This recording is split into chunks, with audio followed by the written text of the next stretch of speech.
Bonjour tout le monde, bienvenue à l'épisode numéro 4 de Bulletin sportif, le podcast, une présentation de Gagner Sport. Et oui, c'est nouveau, à partir de cette semaine, maintenant, on a un commanditaire avec nous que je voudrais remercier infiniment, Gagner Sport, qui s'associe à Bulletin sportif pour la présentation des podcasts. Donc, Gagner Sport. Qui est Gagner Sport? Gagner Sport, c'est le spécialiste des équipements de sport. Leur équipe vend, répare, installe, inspecte et entretient les équipements de sport depuis plus de 25 ans. Leur service s'adresse aux centres de services scolaires, aux écoles privées, aux cégeps, aux universités, aux municipalités, aux centres sportifs, aux services de garde ainsi qu'aux bureaux d'architecture et d'urbanisme. Gagner Sport croit également qu'il n'y a aucun compromis en ce qui a trait à la sécurité. Chez Gagner Sport, l'excellence du service qui est offert est à la base de toutes leurs actions. Merci, Gagner Sport, de nous accompagner et de participer au rayonnement du sport étudiant au Québec. Alors, comme je vous disais, merci et bienvenue à ce 4e épisode. Aujourd'hui, évidemment, on va revenir sur le fameux match Montréal-Laval entre, évidemment, au football universitaire, un match, je ne sais pas si on peut le qualifier d'anthologie, parce qu'évidemment, ça s'est terminé de façon in extremis, disons-le, dernier jeu du match, placement pour la victoire chez les Carabins. Donc, évidemment, on va en parler avec Jason Bryan, Jean-Baptiste tout à l'heure dans le segment football universitaire. On fera le tour, on fera l'analyse. Donc, évidemment, un match qui était très attendu. On va évidemment aussi parler du match Sherbrooke-McGill. On aura la section ou le segment de football collégial avec Chris Bemba qui, évidemment, nous aura fait un montage des belles images de certains matchs qu'on a vus cette semaine. D'ailleurs, j'apporte à votre attention des éléments en football collégial qui sont intéressants à suivre. Vieux-Montréal, Limoilou, toujours invaincu après 3 matchs en Division 1. En Division 2, Montmorency, qui jouait contre Édouard-Montpetit, un match que j'attendais avec impatience, que j'avais très hâte de voir. Et Montmorency a taloché les Lynx d'Édouard-Montpetit 40-0. Je ne m'attendais pas à ça, mais pas du tout. Donc, on va en parler tout à l'heure avec Chris. En Division 2, on continue Sherbrooke. Sherbrooke qui a gagné contre Saint-Hyacinthe, une équipe qui va être surveillée. Sherbrooke, on n'en parle peut-être pas assez. Assurément une grosse défensive, un super carrière. Donc, Sherbrooke va être dans le mix, pour, si vous me prêtez l'expression, pour le bol d'or plus tard cette année, j'en suis certain. Au niveau de la Division 3, continue d'avoir une domination de Beauce-Appalaches et Jonquière dans la nord-est, dans la section sud-ouest. On a Huntsic qui est allé, faire son travail à Victoriaville, une victoire de 41-20. Je sais que les gars de Huntsic attendaient ce match avec impatience après avoir perdu l'an passé contre eux. Donc, voilà, la revanche est prise de ce côté-là. On a eu, évidemment, plein d'autres sports. Hockey collégial. Hockey collégial, c'était le début de la saison. Hockey collégial masculin. On avait Outaouais, champion en titre. Les Griffons de l'Outaouais qui ont échappé leur premier match en tir de barrage contre les Rebelles de Sorel-Tracy. Un match qui s'est terminé par le pointage de 6-5. Sorel-Tracy, qui a un bon début, tout de suite après, sont allés gagner leur deuxième match contre l'Abitibi-Témiscamingue, dis-je, 5-0. Un performance et un blanchissage de 29 arrêts pour leur gardien de but. Il y a Champlain-Lennoxville aussi qui a bien parti sa saison avec une victoire d'abord de 10-3 contre l'Anil-Grou et puis une victoire contre une autre puissance de la Ligue cette saison sûrement, les Patriotes de Saint-Laurent, une victoire de 3-2 pour les Cougars de Champlain-Lennoxville. Individuel, 6 points chacun en 2 matchs pour Antoine Darcy de La Flèche, Léo Saint-Michel de Sorel-Tracy et Zachary Charret de Champlain-Saint-Lawrence. Chez les femmes, 2e semaine d'activité, John Abbott et Champlain-Lennoxville, toujours une fiche parfaite de 4 victoires, aucune défaite. Sur le plan individuel, je veux quand même prendre le temps de souligner la performance magistrale de la gardienne Jeanne Lortie des Blues de Dawson. 45 arrêts dans une victoire de 1-0 contre les Titans de Limoilou. Grosse performance. L'an passé, Dawson, ça n'a pas été extraordinaire au niveau du classement. Par contre, Jeanne Lortie a été excellente, un pourcentage d'arrêt de 921 et elle commence en force Donc, Jeanne Lortie qui sera assurément une gardienne à surveiller cette saison. Soccer universitaire chez les femmes. 3 équipes toujours invaincues. Laval, 3 victoires, aucune défaite, aucun match nul. UQAM, 2 victoires et 1 match nul. Et Concordia qui a 3 matchs nuls en 3 matchs. Donc, 3 équipes invaincues. Laval, grosse victoire de 3-0 contre Bishop. 10 tirs cadrés dans la victoire. Individuellement parlant, je veux souligner la performance de Mégane Sauvé des Carabins. Mégane, une joueuse toute étoile, 1 but et 2 passes dans la victoire de 3-0. Masculin, soccer universitaire masculin, le classement est extrêmement serré en ce moment. Il y a, sur les 9 matchs qui ont été joués depuis le début de l'année, déjà 4 matchs nuls. Toutes les équipes ont au moins 1 point. Il y a peut-être Sherbrooke qui est un peu qui va tirer de la patte un peu cette saison, mais les autres équipes, je m'attends à une belle bataille tout au long de la saison. Évidemment, il y a Montréal qui était champion canadien l'an passé, qui a un titre à défendre, mais ça va être intéressant de suivre ça toute la saison. Soccer collégial au niveau féminin en Division 1. Onsic qui maintient sa fiche parfaite. 3 victoires, aucune défaite. Victoire de 3-1 contre Sainte-Foy et 3 buts de Jeanne Even. Collégial masculin, c'est Vanier qui est toujours invaincu, mais j'apporte à votre attention les performances de John Abbott.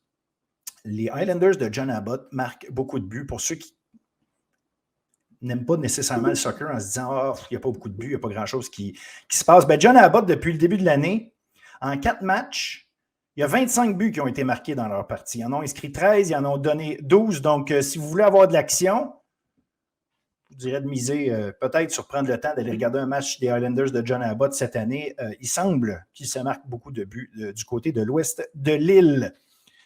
Et voilà pour les performances de la semaine à souligner.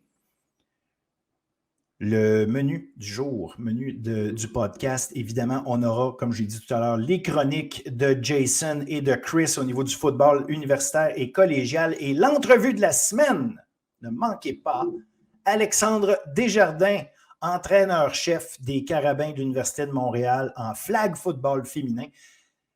Alexandre Desjardins, c'est un pionnier du flag football au Québec et au Canada, entraîneur-chef d'équipe canadienne de flag football. Canadienne senior. Donc, il va venir nous parler de la saison qui va débuter cette semaine, la saison de flag, mais aussi nous parler de un peu comment ça s'est passé, créer la Ligue qui a amorcé ses activités l'année dernière. Donc, voilà le menu pour cette semaine. Je vous souhaite un excellent spectacle. C'est un spectacle. Non, c'est pas un spectacle, mais en fait, c'est les athlètes qui nous donnent le spectacle. Un excellent show. Amusez-vous bien. Appréciez-le, donnez-nous vos commentaires, on aime ça. Et puis, bien évidemment, on va essayer de faire le tour, comme on fait chaque semaine, pour vous, faire le tour de tout ce qui se passe un peu partout dans le sport étudiant. Alors, sans plus attendre, voici Jason Bryan Jean-Baptiste et le football universitaire.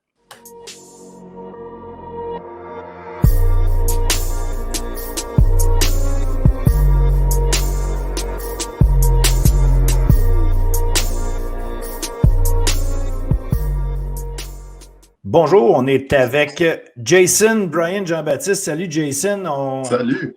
On est prêt pour analyser cette autre belle fin de semaine de foot universitaire qui a été marquée par le premier affrontement Laval-Montréal. Et on a eu droit à toute une fin de match, un classique comme certains ont dit, très serré, ce qui était moins le cas l'année passée. On est revenu à des matchs extrêmement serrés qui se finissent à la toute fin. Puis, bref, on a été servis. Les fans ont été servis. Oui, effectivement, je pense que ça a été une belle semaine de football, autant collégial qu'universitaire. Puis, je pense qu'on a eu l'affrontement que je pense que tout le monde voulait voir, c'était le Rouge et Or contre les Carabins. Puis, honnêtement, ça a été un affrontement intéressant, match très intense, beaucoup de rebondissements. Je pense que les partisans des deux côtés, ils ont retenu leur souffle jusqu'à la fin. C'était très intense. De façon générale, je pense que qu'est-ce qui a fait la différence dans ce match-là, pour moi, c'est le travail de l'équipe défensive, la brigade défensive des Carabins, surtout au deuxième niveau avec leur demi-défensif. Je pense qu'ils ont fait un excellent travail pour contenir les receveurs de Laval, particulièrement le receveur étoile Kevin Mittal, qui a terminé avec 6 réceptions, 47 verges. Ils ont fait un excellent, ils avaient un très bon plan de match de ce qu'on a pu voir pour le contenir, puis contenir le reste des receveurs, puis limiter le succès d'Arnaud Desjardins sur la passe. Puis aussi du côté de leur ligne défensive, ils ont toujours réussi à quand même mettre de la pression sur Arnaud, le forcer à devoir penser rapidement, puis sortir la balle rapidement, puis peut-être pas nécessairement le laisser dans une zone de confort. Fait que pour moi, c'est ça qui a fait la différence dans ce match. Ben, c'est intéressant parce qu'effectivement, Arnaud Desjardins, avant le match, en 2 parties, avait comme 78,5% de ses passes complétées. On ne pouvait pas s'attendre à ce que ça dure toute l'année, évidemment, mais il y a un niveau de passes complétées, 17 en 29, qui est quand même bon. C'est pas sensationnel, là, mais c'est pas exécrable nécessairement, mais c'est le nombre de verges. 138 verges d'attaque aérienne seulement. Et comme tu dis, je pense qu'il y a eu beaucoup de pression qui a été mise, qui ont réussi à atteindre. Il a lancé une passe de toucher, une interception, 3 fois a été saqué, dont 2 fois par Nicky Farinaccio. Effectivement, on savait que la ligne défensive de Montréal allait être extrêmement forte. C'est un peu la signature de cette équipe-là, c'est la puissance de sa boîte défensive. Donc, on savait que ça allait marcher. Et oui, ça a mis de la vitesse, ça a mis de la pression, puis ça a obligé Arnaud Desjardins à avoir de la vitesse dans sa prise de décision. Obligé de se contenter de petits jeux, probablement. C'est ce qui fait qu'ils ont seulement 138 verges. Mais ça reste que ça, c'est le côté Montréal qui réussit des choses défensivement contre Laval. Mais il faut aussi dire que Laval n'a accordé aucun toucher offensif au Carabins. Ça, c'est majeur quand même de penser que cette défensive-là de Laval pour laquelle il y avait des questions qui se posaient suite aux 2 premières semaines, surtout le deuxième match contre McGill, alors qu'Éloi, la tendresse Régimbal, a ramassé des verges et des verges et des verges. On pouvait se poser la question, bon, qu'est-ce que ça va faire avec une équipe un peu plus structurée, en fait, comme Montréal? Ils se sont resserrés quand même, puis on va le dire, là, il y a eu des gros jeux défensifs de la part de Laval pendant la partie. Définitivement. Puis, ouais, comme tu as dit, ils ont fait en sorte qu'ils n'ont pas marqué de toucher, mais je pense qu'au final, ce qui arrivait, c'est que, au bout d'un moment, je pense que c'était en leur faisant demander beaucoup. Puis, même s'ils n'ont pas accordé de passe de toucher, à la fin du match, Jonathan Sénécal, il a quand même été capable de capitaliser puis de mettre son offensive en position pour qu'il y ait le placement gagnant à la fin. Puis, je pense que, malgré le fait que offensivement, Montréal, ils n'ont pas pu nécessairement courir comme qu'est-ce qu'ils auraient voulu. Ils ont quand même pu chercher des gains, des gains importants, surtout en 3e essai. Puis je pense que c'est là aussi que tu peux voir le talent de Jonathan Sénécal, toujours être capable de placer le ballon là où seulement ses receveurs peuvent les capter. Des 2 côtés, les carrières, ils ont fait des interceptions. Mais je pense que des 2, au final, ce qui a fait la différence, c'est vraiment celui qui a été capable de capitaliser le plus sur les opportunités qu'il avait. Puis je pense que c'est ça qui a permis au final à l'offensive des Carabins d'avoir un succès légèrement supérieur à la fin. Mais tu amènes un bon point, l'idée que Bertrand Beaulieu finalement finit avec 43 verges en 11 courses. L'attaque au sol a été contenue par la ligne défensive de Laval. Et on a parlé de la jeunesse de la ligne offensive de Montréal, puis il y a eu ils ont eu à dealer avec cette jeunesse-là quand le garde à gauche, malheureusement, je viens d'avoir un blanc. Alexandre Levac, si je me souviens bien. Oui, exact. Alexandre Levac, merci, a été blessé. On fait rentrer un joueur étoile à la San Diouf, mais ça reste un gars qui n'a pas joué de football universitaire encore, vraiment. Donc, le gars entre en jeu, ça change quelque chose là, quand même, ne serait-ce que par la cohésion du groupe. Donc, pas de jeu au sol à tout casser pour Montréal et ça change beaucoup de choses. Et tu l'as dit, c'est là que ça montre à quel point Jonathan Sénécal, c'est un joueur spécial. Oui, il y a Carl Chabot, puis il y a d'autres bons joueurs. Là, on l'a vu, là, Alexandre Dudley, puis Weddens Alexandre, des gars qu'on apprend à découvrir là, avec ces matchs-là à cause des blessés. On fait du bon travail. Mais ça reste que c'est pas Hassan Dosso et puis c'est pas des joueurs d'expérience de cette façon-là. Même Carl Chabot a attrapé 5 ballons, mais 26 verges seulement. Donc, à ce moment-là, on a vu que Jonathan Sénécal s'est arrangé avec ce qu'il y avait pour faire avancer son ballon. Peut-être pas de toucher, effectivement, mais ça reste, comme tu dis, il a réussi à positionner son équipe et lui donner une chance de gagner.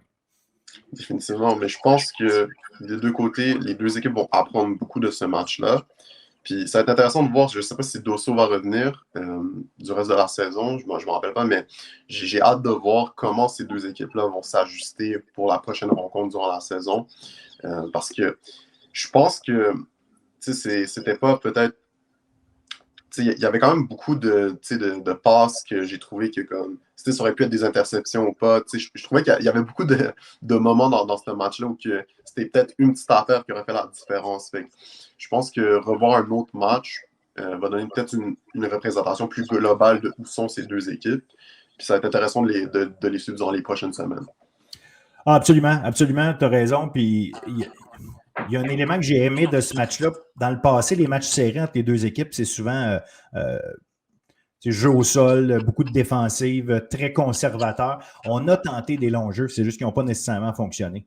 On a tenté des jeux plus explosifs. D'ailleurs, on l'a vu, le Jonathan Sénécal a complété des longues passes. Il a quand même fini avec 281 verges de gain. Donc, il a tenté des longues passes. Il en a réussi, il en a raté, mais on sentait quand même une volonté d'exploser.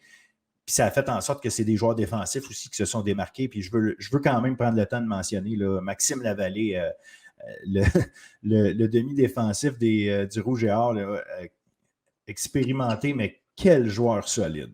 Sérieusement, là, il a été fantastique. Brisé 3 passes. Écoute, ce joueur-là est peut-être un peu sous-estimé. Je sais qu'on en parle dans les matchs, là, son nom est... Mais je pense que c'est un gars qui mériterait d'être vu comme un joueur très, très, très, très étoile. Puis je comprends que les gens qui sont initiés le savent déjà que Maxime Lavallée, c'est un bon joueur. Mais on va plus loin que le simple bon joueur. Là. C'est un joueur tout étoile dans cette ligue-là. C'est un... Puis le match qu'il a joué contre Jonathan Sénécal, parce que c'était ça aussi, là, c'est qu'à un moment donné, ton demi-défensif qui joue contre les meilleurs éléments adverses, il a très, très, très bien fait. Oui, il y a eu à faire des plaqués. Là. C'est sûr qu'un demi-défensif qui fait beaucoup de plaqués, ça veut dire que les gars ont attrapé des ballons. Mais il y a eu tellement de travail en avant-but. Écoute, j'ai adoré regarder jouer ce cher Maxime Lavallée, capitaine de défensive là-bas. Un gros match, puis j'ai hâte de le suivre. C'est un gars qui a probablement un potentiel pour la Ligue canadienne de football. Puis vraiment, vraiment, en tout cas, je voulais y lever mon chapeau parce qu'il y avait un gros travail à faire. Il l'a bien fait. Malheureusement, ils n'ont pas gagné Laval, mais on s'entend que un placement au dernier jeu du match, le match aurait pu aller des deux côtés. Ouais, pour moi, de mon côté, c'est à l'inverse, c'est Kellen Saint-Cyr. Oui. Et carrément, l'autre demi-défensif vraiment exceptionnel que je trouve que il a beaucoup. Il a brisé toutes les opportunités pour Arnaud Desjardins. J'ai trouvé ça vraiment impressionnant. Puis Nicky Farinacci aussi. Vraiment, il est vraiment sorti de mon écran. Vraiment, c'est un joueur physique, vraiment explosif. Puis j'ai eu beaucoup de plaisir à le voir défensivement. C'était vraiment. Puis juste collectivement, les caramels, la ligne défensive, avec Philippe Lemieux-Cardinal, Gabriel Maisonneuve, tout ce groupe-là est exceptionnel. Puis comment ils ont réussi à juste. Tu sentais vraiment qu'Arnaud Desjardins était menotté. Dans la poche, il ne pouvait pas bouger. Mais en fait, non, c'est pas vrai. Ils l'ont forcé quand même. Arnaud, je pense qu'il a terminé avec 23 verges sur la course. En fait, ils l'ont forcé surtout à ne pas rester dans ses lectures puis devoir improviser d'une certaine façon à cause qu'il y avait tellement de pression sur lui dans ces moments-là. Tu le dis, puis c'était important de le déranger. D'un, il complète énormément de passes, mais il y a vraiment beaucoup d'armes. Oui, on parle de Kevin Mittal, mais il y avait Frédéric Antoine qui faisait son entrée. Il y a Édouard Arsenault qui a un début de saison fantastique. Mathieu Hudon, évidemment, aussi. Puis, David Dallaire, même, qui est utilisé comme centre-arrière, qui sort souvent pour donner des options de passe aussi. Fait il y a beaucoup, beaucoup, beaucoup d'armes offensives. Fait que le faire bouger, l'obliger à prendre des décisions plus rapides, en fait, ils ont bien fait. Ils veulent toujours faire ça, là, mais ils ont réussi à bien le faire quand même. Donc, non, tu l'as dit tantôt, en fait, ça ouvre la porte à un prochain match qui va être très intéressant parce que si Laval le gagne par 4 points ou plus, c'est Laval qui va accueillir la finale de la Coupe Dunsmore en se disant que si ce sont ces deux équipes-là qui se qualifient, je ne veux pas présumer non plus, on ne sait jamais. on va pas présumer, mais bon. C'est ce qui arrive généralement, fait qu'on peut penser que c'est plausible. Non, je te comprends. Mais sinon, on va enchaîner sur l'autre match. Sherbrooke-Lévis. Un match que, malheureusement, j'ai pas pu le visionner, mais j'ai vraiment pu m'informer dessus. Puis, on a fait nos recherches, puis on s'est informé pour être prêt à en parler. Puis, pour moi, ce qui a fait la différence dans ce match-là, c'est juste le fait que Sherbrooke, vraiment, encore une fois, c'est une équipe qui est très résiliente. Une équipe qui est vraiment. Ils font leurs erreurs en première demi, puis surtout offensivement, ils ont du mal à avoir leur gain. Mais à partir du deuxième quart, surtout en particulièrement fin du deuxième quart, début du troisième quart, ils réussissent à reprendre le contrôle du match. Comment? Leur jeu à la course, le succès récent qu'ils ont, je pense que c'est ça qui fait la différence. Le succès qu'ils ont dans le jeu à la course, pour moi, est un atout qui complète vraiment cette équipe-là. Dans le sens qu'en ce moment, ils n'ont pas leur receveur, Giroud, Marchand, et ils n'ont pas leur carrière partant. Marchand revenait, là, par exemple. Marchand est revenu. Il est revenu, oui. C'était son premier match. OK, excusez-moi. Mais en tout cas, pendant un long moment, ils n'avaient pas leur groupe offensif complet. Ils jouent avec leur troisième carrière en partant. C'est ça. Fait qu'ils ont dû jouer un style de football défensif, s'appuyer sur les unités spéciales. Puis je pense qu'avoir un jeu à la course dominant, mais ça leur permet d'ajouter une autre dimension à ça, dans le sens qu'ils peuvent garder le ballon plus longtemps. Ce qui fait que l'offensive adverse, elle est plus longtemps sur le banc. Ça casse le rythme offensif de l'autre offensive. Puis ça fait en sorte que quand leurs défenses reviennent sur le terrain, ils sont un peu plus reposés, entre guillemets, puis ils sont encore plus prêts à répondre à ce que l'offensive adverse va faire. Donc, je pense que l'ajout, leur atout du jeu à la course, avec le style de football qu'ils ont en ce moment, ça ajoute vraiment une autre dimension à cette équipe-là. Écoute, on ne peut pas mieux dire, c'est vraiment ça. C'était un problème récurrent pour Sherbrooke. Tu sais que c'est la première fois depuis 2019 que Sherbrooke amasse plus que 100 verges contre une équipe autre que Concordia. Donc, ça donne une idée. Là. Il y avait le numéro de Concordia, mais contre les autres équipes, ça ne fonctionnait simplement jamais, puis ils ont réussi à le faire. Et c'était nécessaire, comme j'ai dit tantôt, puis comme tu le mentionnes, ils se retrouvent avec un paquet de joueurs blessés. Ils n'ont pas leur équipe A1 en attaque. Et de voir que Cadoret et Larose-Joubert, ensemble, arrivent à faire avancer le ballon en courant, c'est parfait pour eux parce que, comme tu dis, ça assure un certain rythme puis permet à tout le monde de se reposer, mais à la fin, ce n'est pas une question d'attaque du tout, effectivement, avec Sherbrooke, c'est la défensive. C'est une ligne défensive en santé. Dylan Côté, Émeric Hamelin, des gars qui ont été blessés dans les dernières années qui sont là. Ça joue pour beaucoup, c'est un gros impact. Carl Marchessault, évidemment, qui est tout le temps excellent. Donc, il y a des belles choses qui se passent avec la défensive de Sherbrooke qui va obliger tout le monde à réfléchir. Et, statistique intéressante, ils n'ont toujours pas accordé de toucher en deuxième demi dans leurs 3 matchs jusqu'à maintenant. Donc, ce qui arrive, c'est que ça démontre que ce n'est pas seulement une défensive qui joue bien, visiblement, il y a de l'ajustement qui est fait et bien fait. Donc, il faut lever notre chapeau aussi aux entraîneurs qui préparent ces gars-là qui s'assurent que les ajustements se font. C'était pas rien là, d'imaginer jouer contre un gars comme Éloi La Tendresse Régimbal, qui est un quart arrière. Il faut avoir des yeux tout le tour de la tête pour t'attaquer à lui. Tu ne sais jamais ce qu'il va faire. Il peut faire n'importe quoi avec le ballon. Donc, voir comment ils ont réussi à être efficaces contre lui aussi, ça, c'était important comme statement à faire. Définitivement, mais en parlant de McGill, je pense que pour moi, c'est un autre match où McGill, c'est un peu, se sont un peu battus eux-mêmes dans le sens que beaucoup de pertes de ballon. Il y a eu un échappé en fin du premier quart avec Darius Simmons. Il y a eu quelques autres échappés par la suite. De façon générale, je pense que McGill, le fait qu'ils perdent le ballon, ça limite leur potentiel offensif qu'ils ont. Ben oui. Ils ont vraiment, surtout avec la course, avec Régimbal, qui est capable de capitaliser puis obtenir des premiers essais avec ses jambes, puis ensuite créer des opportunités pour avoir des passes profondes. Il avait réussi la passe de 61 verges à Darius Simmons. C'est un exemple qui montre qu'ils peuvent avoir plus de jeux comme ça. Mais le fait qu'ils perdent le ballon, le fait qu'ils ne sont pas capables de capitaliser sur leurs opportunités quand elles sont là, ça fait que, en plus du fait que du style de jeu que j'ai mentionné avec Sherbrooke où ils gardent souvent le ballon, ce qui fait que McGill, ils ont peu quand même peu de temps relativement pour enchaîner des longues séquences offensives. Puis, tu sais, c'est du football à 3 essais. Fait que quand tu as quand même peu d'opportunités. Fait que quand elles sont là, il faut que tu les prennes. Puis je pense que c'est ça qui fait qu'en ce moment, McGill, tu le vois le potentiel, tu vois qu'il y a des jeux qui peuvent se faire. Tu vois que ça peut aller encore plus loin, puis qu'ils peuvent être encore meilleurs. Mais je pense juste qu'il y a encore, je dirais peut-être des ajustements ou des choses à revoir pour s'assurer qu'on garde le ballon, puis qu'on ait juste une forme de consistance en offensive.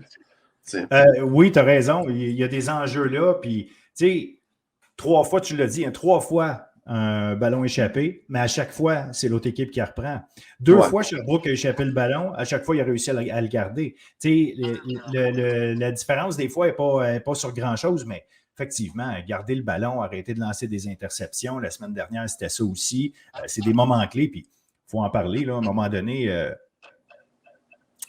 sur un dégagement dans la zone des buts, le joueur de McGill a le ballon, l'échappe dans la zone des buts, recouvré par Sherbrooke. C'est ce qui donne le toucher, qui donne l'avance à Sherbrooke. C'est ça aussi. Donc, tu sais, se tirer dans le pied, tu as raison. Là. Et 20 punitions dans le match contre 8 pour Sherbrooke. À un moment donné, tu as parlé de cette constance-là, tu es arrivé d'avoir un peu de structure, puis d'être plus, d'avoir des fondations solides, d'éviter les erreurs, arrêter de se tirer dans le pied. Ce que Sherbrooke fait très bien, ne se tire pas dans le pied. Alors que là, McGill, on se rend compte en 2 matchs, je vois l'explosivité que dans cette équipe-là, le potentiel de réussir des gros jeux constamment. Puis pourtant, comme tu dis, là, ils finissent par, dans le fond, s'enlever des chances de gagner. Ça ne veut pas dire qu'ils auraient gagné ces 2 matchs-là. Tu ne pourras jamais le savoir. Mais à un moment donné, c'est que toi-même, tu t'empêches de te donner des vraies chances. Mais tu sais, il faut lever notre chapeau aussi à l'autre équipe. Ils réussissent les interceptions, ils provoquent les échappées. Là. Définitivement. Ben, pour terminer, ben, on peut juste présenter les matchs de la semaine prochaine. Le premier, ça va être Carabin-Sherbrooke. Ouais. Ben, pour moi, ça va être au centre sportif Claude Robillard. Ouais. Je pense que, en tout cas, moi, à mon avis, les Carabins vont gagner. Mais toi, qu'est-ce que tu penses du match? Je suis obligé de mettre les Carabins favoris, c'est sûr, mais j'ai hâte de voir justement cette capacité-là de Sherbrooke de continuer à avoir une défensive extrêmement solide, hermétique. Est-ce qu'on va être capable d'arrêter les longs jeux, créer des revirements? Puis est-ce qu'on va réussir à courir? Moi, c'est ce que je pense qu'il n'y arrivera pas avec Sherbrooke contre Montréal. Je ne suis pas du tout certain qu'ils vont arriver à courir comme ils arrivent à le faire depuis 2 matchs. Fait que c'est pour ça que je pense pas que Sherbrooke va arriver à mettre des points sur le tableau. C'est ce que je m'attends à voir. Par contre, c'est une défensive de leur part qui est au moins capable de les garder dans le match. Après ça, on verra. Mais j'ai des gros doutes sur leur capacité à marquer beaucoup de points dans cette partie-là. Définitivement. Moi, je pense que ça va être un très bon test pour Montréal, pour voir où ils sont rendus offensivement. Je pense que les 2 premiers matchs, ils ont eu du succès, mais je pense que malgré le fait qu'ils n'ont pas toutes leurs pièces offensives eux aussi, je pense qu'ils peuvent encore aller encore plus loin. Sinon, l'autre match, ça va être au Concordia Stadium, c'est Concordia-McGill. Ouais. Ça va être très intéressant aussi. On va voir comment Concordia, après les défaites qu'ils ont eues, comment ils vont être capables de se rattraper, puis est-ce qu'ils vont être capables de se réajuster, puis d'avoir un autre souffle, disons, pour repartir leur saison sur le bon pied. Ben, effectivement, Concordia, c'est un match qui veut dire beaucoup pour Concordia. L'équipe qu'on attendait comme numéro 3 dans la Ligue, qui allait peut-être déranger les deux gros programmes, puis ne jouent pas mal. Le dernier match, c'est une deuxième demi atroce, mais on ne peut pas dire qu'ils ont une saison horrible, mais on dirait que la magie d'Olivier Roy arrive à certains moments, mais peut-être moins souvent. Fait que ce qui arrive, c'est qu'on n'arrive pas à obtenir, à garder le ballon autant. Peut-être à cause de ça, mais regarde, moi je pense que ça se joue à des détails, c'est pas grand-chose. Si le château ne s'effondre pas en deuxième demi contre Sherbrooke, on parle d'une équipe qui est à 1-1, qui a joué un bon match contre Montréal, puis qui s'en va affronter McGill, fait faut pas non plus mettre ça pire que c'est, mais ils ont un statement à faire, Concordia. Là. Ils doivent gagner ce match-là. Ils ne peuvent pas commencer 0-3. Puis ils ont vraiment assurément réfléchi longtemps à cette deuxième demi contre Sherbrooke. Là, cette semaine, il ne jouait pas. Donc, je pense qu'ils vont l'avoir ressassé en masse. Les coachs là-bas sont des coachs solides. Là. Je pense qu'on va avoir préparé notre monde mentalement comme il faut. Mais ça va être un match intéressant à voir pour la défense de Concordia parce que McGill, c'est ça. C'est une capacité offensive extrêmement solide. Maintenant, c'est de voir si ils sont capables de mettre tous les morceaux en place. Puis, on ne parle pas beaucoup de ça, mais McGill a une bonne défensive. Là. McGill a une défensive très intéressante. Puis, je pense qu'ils sont capables aussi de mettre cette pression-là, mais surtout de matcher les receveurs de Concordia. Tristan Fleury puis Benjamin Labrosse dans la tertiaire de McGill, je pense qu'il n'y a pas un duo là, pur de talent. Là. Je ne suis pas sûr qu'il y en a un plus fort dans la ligue. Fait que, au niveau d'une tertiaire de n'importe quelle équipe. Donc, ça va être intéressant de voir ça aussi. Définitivement. Est-ce que Concordia vont stopper la course? Pour moi, c'est ça. Genre, est-ce qu'ils peuvent stopper la course? Parce qu'avec Éloy, avec les gains sur la course que Concordia avait laissé durant ces 2 derniers matchs aux porteurs de ballon des Carabins et du Vert-et-Or, avec Éloy, de qu'est-ce qu'il a montré, je ne sais pas. On va voir. Ça va être intéressant à voir s'ils vont être capables de stopper la course. C'est un bon point. Très, très, très bon point. Écoute, c'était le tour qu'on a fait de nos matchs de foot universitaire de la fin de semaine. Ça a été très intéressant encore, puis je pense que ça va l'être encore cette semaine. C'est Laval qui est en congé. Donc, eux aussi vont avoir le temps de penser leurs blessures et repartir à neuf après ça. Donc, je te remercie encore. Merci pour ta bonne couverture. J'invite les gens à venir lire les chroniques de Jason sur le foot universitaire d'ailleurs. Donc, ses impressions des matchs de la fin de semaine, vous allez pouvoir lire ça. Alors, sur le site de bulletinsportif.ca. Merci encore, Jason. Bonne Salut. semaine. Salut.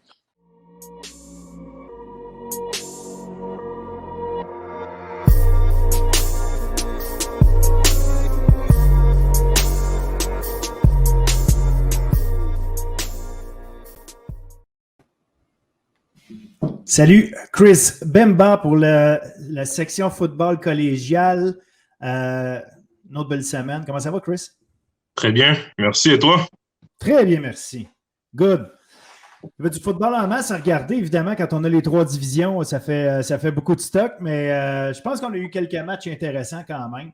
On va commencer avec la D1, après ça on tombera D2, D3. Il y a des matchs qu'on a regardés plus spécifiquement, ça donnait qu'ils étaient en D2 puis en D3, mais quand même. Grasset contre Vanier. Vanier, je trouvais que c'est 2 équipes qui avaient des... Et je pense encore que c'est 2 équipes qui vont se battre pour la 4e place. Vanier, c'était chez eux, gagne 51-35. Ça a été une explosion d'attaque là-bas. 50 points, quand même assez beaucoup, ça. Hein?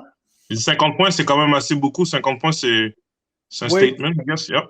Oui, exactement. Puis, tu sais, je pense que ça démontre que Vanier, c'est une équipe, c'est ça, qui va être capable de mettre des points sur le tableau en masse. Là, donc, mais écoute, je pense que Grasset a peut-être je pense qu'il a démontré qu'il y a quelques petites faiblesses ici et là, même si Esteban Bedoya, il montre semaine après semaine qu'il est assurément un des 3 meilleurs corps arrière qui est peut-être dans la game au niveau collégial actuellement. Donc, il fait du bon travail, mais bon, à un moment donné, tu ne peux pas garder 50 points puis penser gagner. Exactement. Les 3 autres matchs, on a eu Limoilou 43-9 contre Lionel Groux. Je pense qu'il n'y a rien à dire. Limoilou est parmi les plus forts, si ce n'est pas les plus forts. Lionel Groux est, si ce n'est pas le plus faible, un des 2 équipes les plus faibles. Fait que, regarde, je pense qu'il n'y a rien d'extraordinaire à raconter. Je vous invite à lire d'ailleurs l'article que je vais écrire là-dessus qui va paraître prochainement pour parler de tous les matchs de football collégial qui ont été présentés. Là, mais on veut passer plus de temps sur les matchs qu'on a regardés, fait qu'on n'analysera pas chacun. Champlain-Lennoxville qui a battu Saint-Jean 36-19, un match qui a l'air un petit peu plus serré que ce que c'était réellement. Champlain-Lennoxville s'est tiré dans le pied un peu en début de match avec pas mal de punitions. Mais bon, quand c'est venu le temps de prendre contrôle, ils l'ont fait. Et puis, Vieux Montréal, qui sont allés à Garneau jouer leur premier match à l'extérieur de l'année. à Garneau contre une défense qui s'était ressaisie la semaine passée après avoir mangé une claque de 54-0 contre Champlain-Lennox. Vieux-Montréal, on le sait, avait déjà battu Vanier et Champlain-Lennox ces 2 premières semaines. On les savait solides. Ils ont gagné 21-9 dans le fond. C'était 21-1 jusqu'à la toute fin du match. Garneau a marqué un touché qui ont converti pour 2 points après. Là. Mais au moins, pour regarder qu'est-ce qui est bon, c'est quand même contre le Vieux-Montréal, qui est quand même un top team de la Ligue, savoir un score, je dirais, serré. Ouais. Si on regarde les circonstances, les 2 équipes au niveau de force, ou peut-être, si on est bien sorti, si on peut dire ça comme ça, malgré la défaite, je pense qu'on est bien sorti en termes de score, la différence de score. Ah, je suis assez d'accord. C'est quand même une grosse machine offensive. Le Vieux-Montréal, ils ont beaucoup d'armes. Au sol, ils ont des très bons joueurs dans les receveurs de passe. Abdallah Traoré qui revenait au jeu en plus, qui a joué un bon match. Mais les garder à 21 points, c'est très honnête. Là. C'est juste que ça démontre aussi que Garneau, peut-être pour passer à l'étape supérieure et être vraiment compétitionné avec les autres, n'a pas besoin de monter une petite coche au niveau de leur attaque. C'est peut-être ça que ça démontre. Je trouve que c'était un match... C'est un pointage fair, si on veut, dans le sens où il n'y a pas eu nécessairement de surprise là. Mais une game que je regarde, là, dans le fond, parce que là, on parle des deux top teams à chaque semaine. Là, ça fait 3 semaines déjà, Limoilou et le Vieux-Montréal. Et je regarde le match-up le 15 octobre. 15 octobre à 13h au terrain, dans le fond, à Limoilou. Ça va être un match à regarder. C'est sûr que je pense, dans 2-3 semaines. So, ça va être, pour l'instant, on va regarder les autres games, mais je pense que ça va être la game que tout le monde va encercler, voir ça va être qui va être, pour dire avoir la première place là, pour la saison là, 2022. Là. Ah, plus ça va, plus ça regarde comme ça, en effet. Là. On ne sortira pas Champlain-Lennoxville de l'équation, là, mais il reste que, le Vieux-Montréal les a déjà battus. Donc, en effet, là, pour l'instant, ça va être ça qui va être le match le plus intéressant qui s'en vient. D'ailleurs, la semaine prochaine, encore une fois, là, je ne pense pas qu'il y ait des confrontations.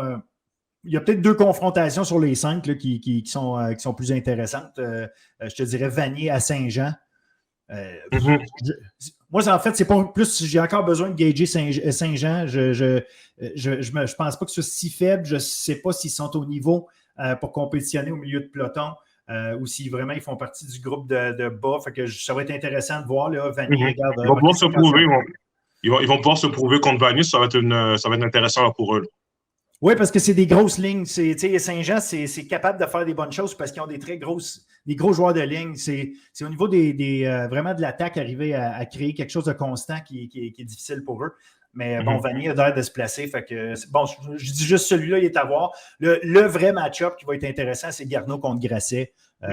Garneau fait partie du groupe là, qui peut se battre pour la 4e place. Grasset va vouloir se remettre dedans un peu après avoir justement laissé pas mal de points. Ils n'ont pas le choix s'ils veulent garder la 4e place. Là, ils n'ont pas le choix de gagner la prochaine game. Puis Garneau, au contraire, ça va être s'ils veulent garder leur nom dans le chapeau là, du tirage là, pour la 4e place. Il va falloir aussi qu'ils gagnent. Ça va être une game assez intéressante là, des 2 côtés là, en termes de position. Absolument. La défense de Garneau contre l'attaque de Grasset, je pense que ça va être en division 1, du moins, là, la semaine prochaine. C'est, à mon avis, le match le plus intéressant. Division 2. On s'en va en division 2. Là, on va parler des matchs qu'on a... Ben, en fait, moi, j'en ai vu quelques-uns, mais je veux dire, on va parler des 3 premiers matchs, puis le 4e, c'est celui qu'on veut prendre le temps d'analyser avec vous comme il faut, qui était notre match de la semaine. Dans le fond, il y a John Abbott qui a commencé sa saison. Ils n'ont pas joué la première semaine. John Abbott a commencé sa saison, une victoire de 40-12 contre Thetford. Une évidence, là, je pense que s'il y avait 2 pièces à mettre là-dessus, ça aurait été ça. Je pense que bon, la logique a été respectée. Même chose, Valleyfield qui gagne 37-7 contre Outaouais.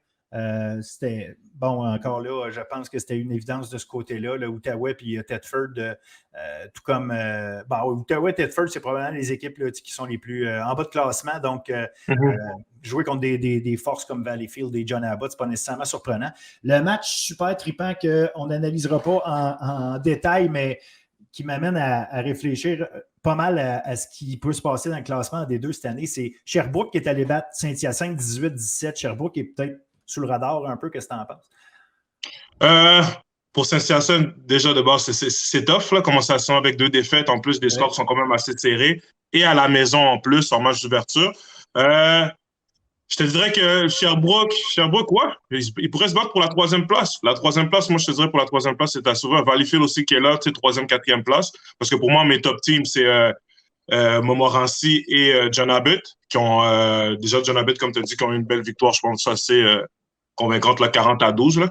So, ça va être intéressant là, de voir, dans le fond, qui va se battre pour le 3e, 4e place. Pour moi, mes top team, c'est Montmorency et John Abbott. Là.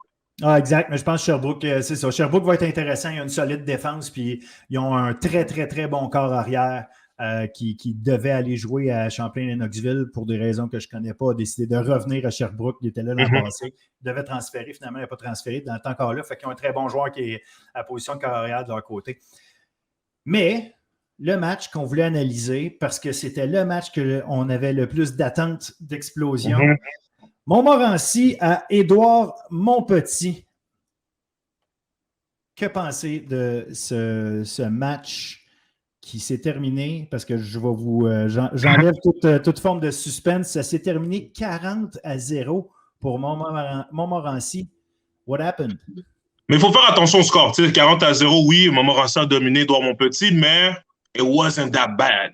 Ce que je veux dire par là, c'est que Édouard Montpetit, Momo, comme d'habitude, ont commencé la game à 2e jeu de leur première série. Long pass, Charland à Mr. Long for the long TD. So, yes, c'est un très bon jeu, mais Édouard Montpetit, le problème, c'est qu'on a vu le potentiel dès le début de match, mais les pénalités, la discipline, vraiment, c'est ce qui les a fait vraiment mal. Ça a bloqué leur momentum, ils ont avancé le ballon, et à chaque fois, ils devaient reculer des verres, c'est ce qui a brisé, puis Montmorency ont utilisé ce petit momentum-là, ils ont saisi l'opportunité, puis c'est ce qui a fait que Montmorency a gagné la game 40-0, mais moi, de mon côté, je pense que Édouard Montpetit, c'est sûr, ça fait mal 40-0, match d'ouverture à la maison, ta famille est là, ta copine est là, perdre comme ça, c'est sûr, ça fait mal, mais la bonne nouvelle, c'est que le potentiel est là, il va falloir juste qu'ils soient un peu plus disciplinés. Puis, let's go. Puis, je tiens à souligner aussi, c'est ça que tu m'avais aussi expliqué par rapport à leur joueur étoile, là, en offense, Édouard Montpetit. Oui, William Chamberlain, leur receveur de passe, qui devait évidemment être une arme super importante là, pour Charles-Antoine Lemieux, le corps arrière, blessé. Il est 50-50 pour le prochain match. Donc, espérant qu'il va être là. Puis, il y a Benjamin Viau, leur excellent porteur de ballon, joueur étoile l'année passée, qui revenait cette année, a été là pour le match. Une course, 2 verges, s'est blessé, on l'a plus revu. Et lui, on parle de quelques semaines d'absence. Fait que ça va faire mal. Même si j'ai quand même beaucoup apprécié le travail du porteur de ballon qui était là. Bon, pourquoi j'oublie son nom? Ça va me revenir. Bref, je vais vous le dire. Mais il reste que le porteur de ballon d'Édouard Montpetit qui a remplacé pendant le match. Franchement, une belle job. Je trouvais qu'il faisait des bonnes courses. C'était pas. Je pense qu'il y a quelque chose à faire là, avec. C'est Alexis Diot. 8 courses, 58 verges. Donc, je pense qu'il y a quelque chose, comme tu dis, là, c'était pas si pire. Je pense qu'ils vont être capables de regarder le match. Le problème, c'est qu'ils n'ont pas été capables de finir leur jeu. 2 chances de placement ratées.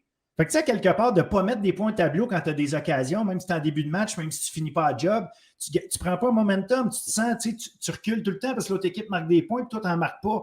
Fait qu'au lieu d'être à 13-6, c'est 13-0, c'est des petites choses comme ça. La défense aussi qui avait redonné le ballon, à un moment donné aussi, en first half, qui a redonné le ballon à l'offense, qui n'ont pas pu utiliser cette opportunité-là et tout. So, quand tu joues contre une équipe contre Montmorency, je voulais répéter, ils ont les MVP.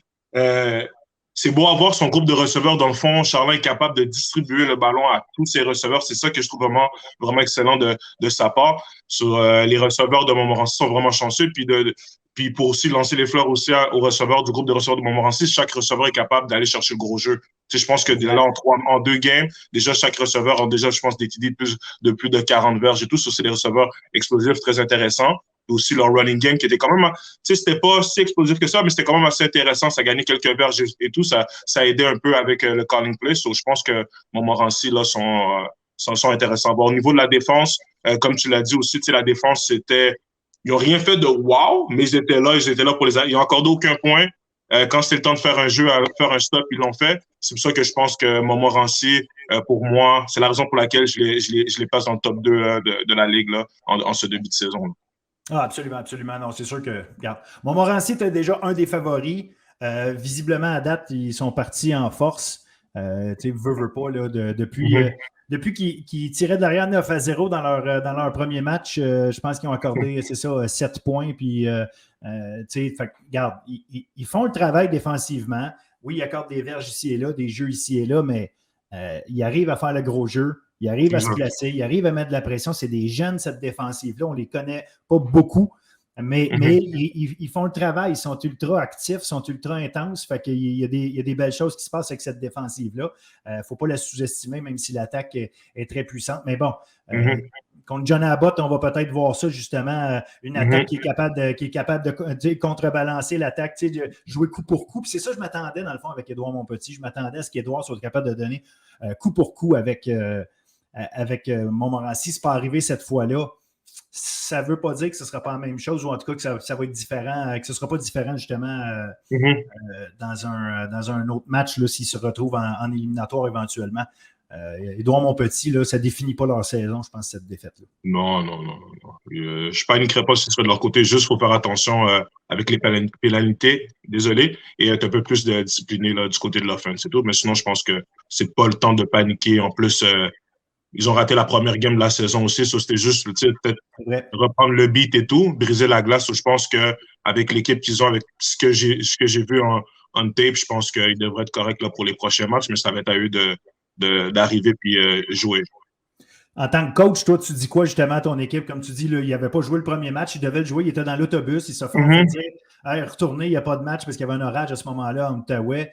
Ils commencent leur premier match de la saison, c'est clair qu'ils se sentent prêts. Perdre 40-0, malgré le fait que c'était moins pire que ça n'avait l'air, mais ça reste qu'ils perdent 40-0. 40-0.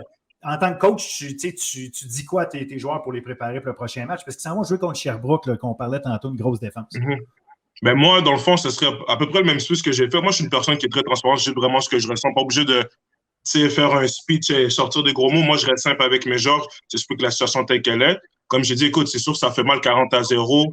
Personne n'aime perdre, surtout de cette façon-là. À domicile, un match d'ouverture, ça fait mal. Mais à la fin de la journée, c'est juste une game de la saison. Parce qu'il aurait perdu la game 40-39 sur la saison, ce serait marqué quand même une défaite. Il faut passer à la prochaine game. En plus, ils affrontent une équipe comme Sherbrooke qui est quand même assez bonne au niveau de la défense et tout. Ils vont devoir tourner la page. Puis justement, avec les blessures qu'ils ont, ils n'ont pas le temps de commencer à pleurer. Il faut juste get back to work. Puis let's go.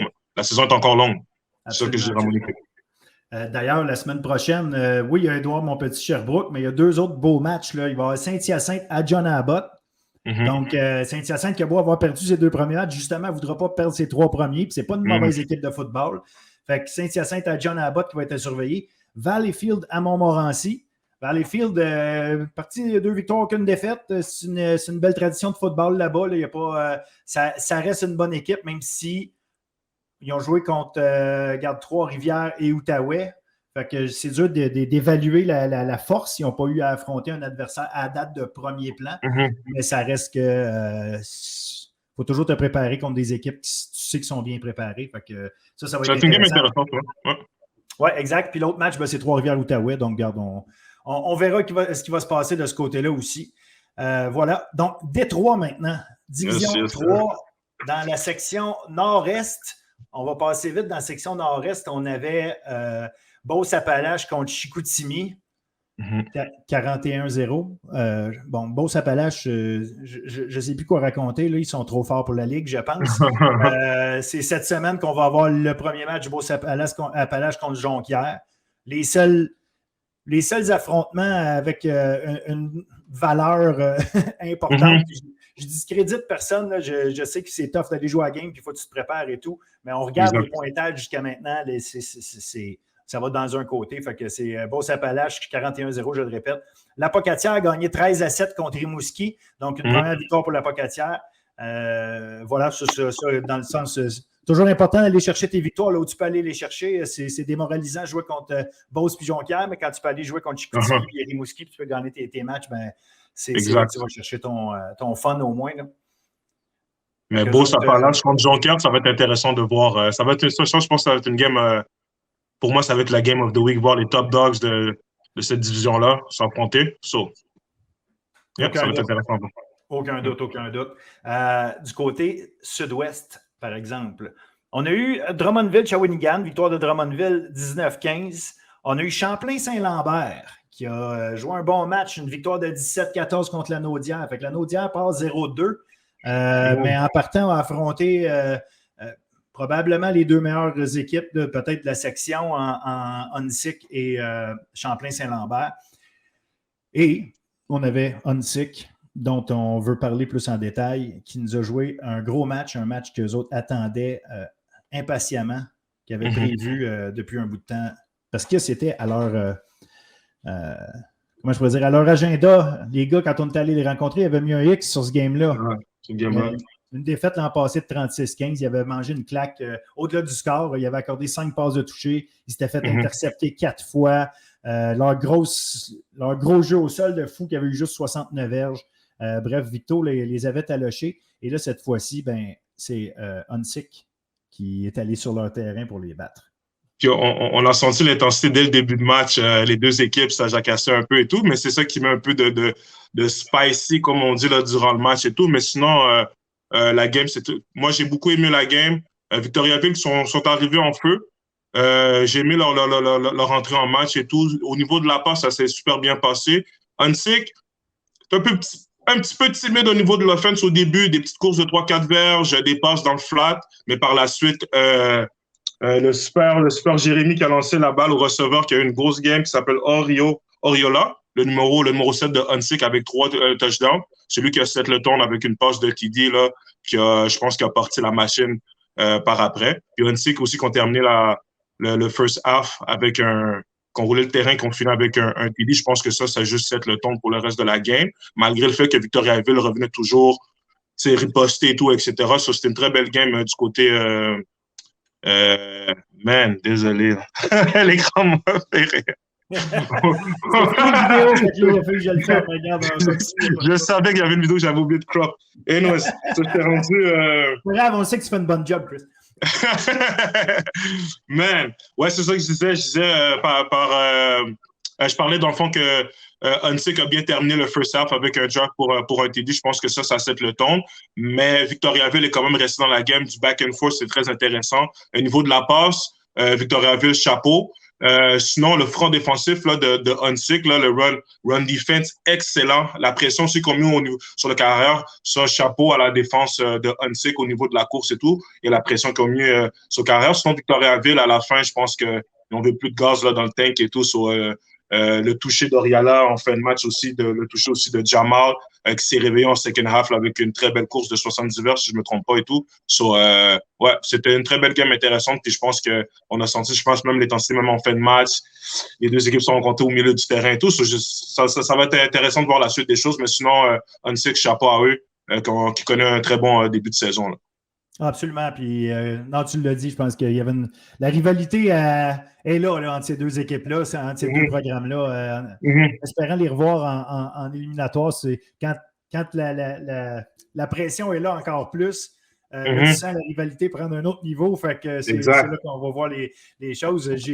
Tu l'as dit tantôt, il y a Olivier Robichaud, le carrière des Vulcains de Victoriaville, qui a joué un bon match. Robichaud a trouvé le moyen à un moment donné de prendre en charge les choses en allant en courant. Même à un moment donné, il est sorti puis il s'est fait frapper. Il est sorti du jeu quelques jeux parce qu'il est resté au sol, mais il est quand même revenu plus tard dans la séquence offensive. Puis il a amené son équipe à un toucher là, qui a ramené le pointage. Fait que, non, j'ai non seulement aimé son jeu, j'ai aimé sa force de caractère, son leadership qui paraissait sur le terrain. Oui. Puis tu as parlé d'Oriola Poirier, le receveur de passe d'Huntsic, 3 touchés, un de 64, un de 65 verges. Tu sais, un gars, tu sais, quand tu dis il y a des gars à qui tu donnes le ballon, puis c'est des game changers, c'est des. Là, tu sais, ils ont évidemment Jamal Louis, quand tu lui donnes le ballon derrière la ligne, tu sais que ce gars-là peut faire une course explosive n'importe quand. Mais si en plus tu laisses un Oriola sans surveillance, comme c'est arrivé 2 fois, où est-ce que la défense de Victo l'a géré un peu sloppy, je te dirais, là, wow, ça coûte cher. Ça coûte très cher. C'est tout un athlète. Sur Victoriaville, j'ai hâte de voir. Attends, c'est quoi leur prochaine game? Dans le fond, Victoriaville joue contre la Naudière. C'est ça qu'on a dit, contre la Naudière. Ça va être La Naudière, eux, qui ont commencé à 0-2. So, ça va être intéressant de voir.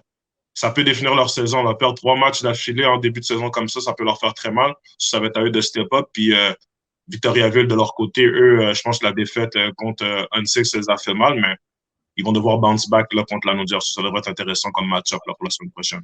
Exact. Puis je pense que c'est ça. Là, on a notre petite idée. Là, Champlain-Saint-Lambert, Huntsic, Victo. Là, on va voir qui dans ces trois-là. Même si Huntsic a l'air d'être supérieur parce qu'ils ont gagné leurs 2 matchs contre ces 2 équipes-là. Huntsic me semble supérieur. Évidemment, on ne les voit pas jouer contre la section nord-est. J'espère qu'on va avoir du bon jeu d'ici là pour voir pour les voir être challengés, pour pas qu'ils fassent trop cavalier seul pendant la saison. Mais sinon, regarde, on a des bons matchs là, qui vont se jouer dans le sud-ouest, c'est sûr et certain, parce que, comme tu disais, de toute façon, il y a la Naudière qui est 0-2 qui finira pas avec aucune victoire, ça, c'est sûr et certain. Donc, ça va être intéressant de suivre. Puis contre Victo, ils ont assurément un bon challenge. À un moment donné, les bonnes équipes doivent trouver le moyen de gagner ces matchs serrés-là. Fait que s'ils peuvent garder un match serré et aller gagner ça, ça va être bon pour eux. Puis pour la game de la semaine, moi, en tout cas, personnellement, comme j'ai dit, Beau Sapalache contre Jonquière, je pense que ça va être intéressant. C'est une game que je vais regarder pour voir c'est avec qui les top dogs là, de la division section, je veux dire, nord-est et tout ça. On verra ce que ça va donner. Absolument. Puis tu as peut-être Écoute, c'est la reprise de la finale l'année passée en Détroit. C'était ces 2 équipes-là. Des gros bonhommes sur les lignes, des très gros bonhommes. Donc, non, c'est intéressant. Puis, Beauce Appalache a encore son excellent carrière qui est en place, son meilleur receveur de l'année passée. Fait que c'est un match que j'invite les gens à prendre le temps de regarder. Souvent, notre réflexe, c'est d'aller voir c'est quoi qu'il y a en D1. Mais sérieusement, ne boudez pas votre plaisir. Beauce Appalache contre Jonquière, ça va être un match pour monsieur, disons, comme je dis, ça brasse, c'est physique. Nos gars de Beauce et nos gars du Saguenay-Lac-Saint-Jean, ils ont leur fierté, puis ça paraît quand ils sont sur le terrain. Good. Yes. So, vas-y. Bonne semaine de football à venir et tout. So, let's go! Chris, un gros merci encore. Puis, regarde, on regarde du football, on jase de football, puis on revient la semaine prochaine, puis on raconte ça à tout le monde. Salut. Yes, sir. Merci à toi. Salut. Et voilà, nous sommes de retour à Bulletin sportif, le podcast, présentation Gagné Sport. Notre invité de la semaine, Alexandre Desjardins, entraîneur-chef du club de flag football en fait, on ne peut pas les appeler les Carabins. C'est un club de flag football de l'Université de Montréal. Alexandre Desjardins, bonjour et bienvenue. Bonjour, merci de l'invitation. Merci d'avoir accepté. Alexandre, je te présente comme coach de l'équipe de l'Université de Montréal, mais tu es plus que ça. Tu es coach de l'équipe de football, de flag football, en fait, canadienne. Où tu as été? Es-tu encore coach de cette équipe-là? Je l'étais dans les 2 dernières éditions. Là, on a gagné les nationaux seniors cette année. Donc, théoriquement, je suis encore en poste pour le prochain cycle. On attend des nouvelles de Football Canada pour officialiser le tout. OK, fait qu'on peut dire que tu l'es. On peut dire que tu l'es. Ouais. Parce qu'il n'y a rien qui a été annoncé comme quoi tu ne l'étais pas. Donc, voilà. Good. Alexandre, on te reçoit parce que cette semaine, ça va être le début de la saison universitaire de flag football féminin. Parce qu'il n'y a pas de flag football masculin universitaire, en tout cas, pas encore rien d'officiel.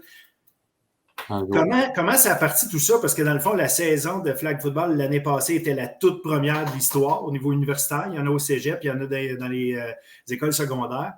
Qu'est-ce qui a amené à faire cette ligue-là? Qu'est-ce qui s'est passé? Je sais que tu as été initiateur de tout ça. Donc, je dirais qu'il y a une grosse partie de ce qui a démarré ce projet-là, c'est le fait qu'on avait un peu de temps libre en pandémie. Il y a beaucoup de joueurs qui m'en parlaient depuis un bout, qui en parlaient un peu partout dans le réseau. Puis on a juste décidé en novembre 2020 de se réunir avec des membres de l'équipe nationale qui étaient divisés dans différentes universités et d'autres joueurs pour essayer de rejoindre le plus d'universités possible. On a fait un petit comité on touchait 8 universités. On s'est divisé les tâches, on a essayé de rejoindre le plus de monde possible. On a fait un sondage qui a atteint presque 1600 personnes. Puis à partir de là, on écrivait à son université. On demandait c'est quoi les étapes à faire. On se partageait les infos entre nous pour prendre de l'avance. Puis c'est comme ça qu'on C'est que tu avais des représentantes dans à peu près toutes les universités. Ouais. Puis mais ces filles-là venaient d'où? Comment vous êtes. Est-ce que c'était toutes des filles que tu connaissais de Team Québec ou Team Canada? Pas toutes, la plupart, oui. Dans le sens où sur l'équipe nationale, on touchait déjà à 6 universités, si je ne me trompe pas. Donc, ces filles-là, je leur ai demandé à elles de se trouver 1, 2, 3 autres personnes avec elles dans chaque université pour ne pas avoir la tâche seule de faire ça. Alors ça, j'ai écrit comme l'Université du Québec en Outaouais, on n'avait personne. Mais je connais un coach là-bas, Maxime Lacroix-Plante, qui est dans la région d'Outaouais depuis un bout puis qui pousse fort pour le flag. Donc, j'ai demandé à lui s'il connaissait quelqu'un. Il m'a mis en contact avec une étudiante de l'université qui a mené le projet là-bas. Puis l'autre, on avait personne, c'est à McGill, où on a trouvé des étudiantes qu'on connaissait par des amis d'autres personnes dans d'autres universités. Puis on a réussi à pousser le projet. C'est la seule université qui n'est pas embarquée, malheureusement, dans le projet. Mais on avait quand même, on poussait le projet et on essayait.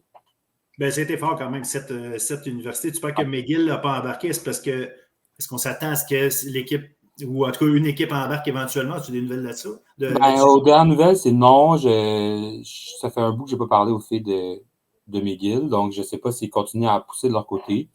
Je sais qu'à ce moment-là, pendant la pandémie, McGill disait que ce n'était pas le meilleur timing pour partir une nouvelle équipe, puis je les comprends. C'est sûr que c'est un peu plus touché, mais en même temps, le fait que tous les autres sports étaient un peu sur pause, nous autres, d'un côté, c'était aussi le meilleur timing pour pousser le projet. Fait que là, on espère juste que le succès de la Ligue donne le goût à McGill de venir embarquer là-dedans. Parce qu'effectivement, c'est une belle saison l'an passé, puis c'est quand même. C'est bien fait comme concept, là, si on veut. C'est pas des matchs éparpillés ici et là. Vous vous retrouvez à un endroit une fois par semaine, par 2 semaines, ou à peu près, là, par 2 semaines. Puis toutes les équipes se retrouvent au même endroit. On joue comme un peu comme l'impression, ça fait l'effet d'un tournoi, là, dans le fond. Oui, mais en fait, c'est ça, c'est des mini-tournois. Puis il ne faut pas oublier que dans ce format-là de flag, les matchs sont quand même assez courts. Là. On joue 2 demi de 20 minutes. Fait que, on parle Montréal-Québec. Si tu y vas pour jouer 40 minutes de flag, les déplacements, ça ne vaut pas vraiment la peine. Donc, de cette manière-là, on règle les coûts. C'est beaucoup moins compliqué. Avoir des frais de déplacement, en général, pas besoin de frais d'hébergement non plus. Donc, ça réduisait beaucoup les coûts. Ce qui est difficile aussi à l'automne, c'est de trouver des terrains disponibles. Donc, là, on avait besoin de 4 jours de terrain au lieu d'en avoir plein de fois des blocs de 3 heures.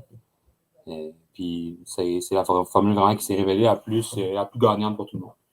Ça vous permet aussi, j'imagine, de rassembler en même temps des fans. Ça fait un événement. Fait que ça fait, au lieu de, comme tu dis, avoir un 40 minutes là qui est bon, ça donne que je les vois passer. J'ai peut-être même pas le temps d'aller voir, tandis que ça se passe sur une plus longue période pendant la journée. Puis vous avez la chance d'attirer le regard au moins. Ah, effectivement, ça vaut beaucoup plus la peine de se déplacer.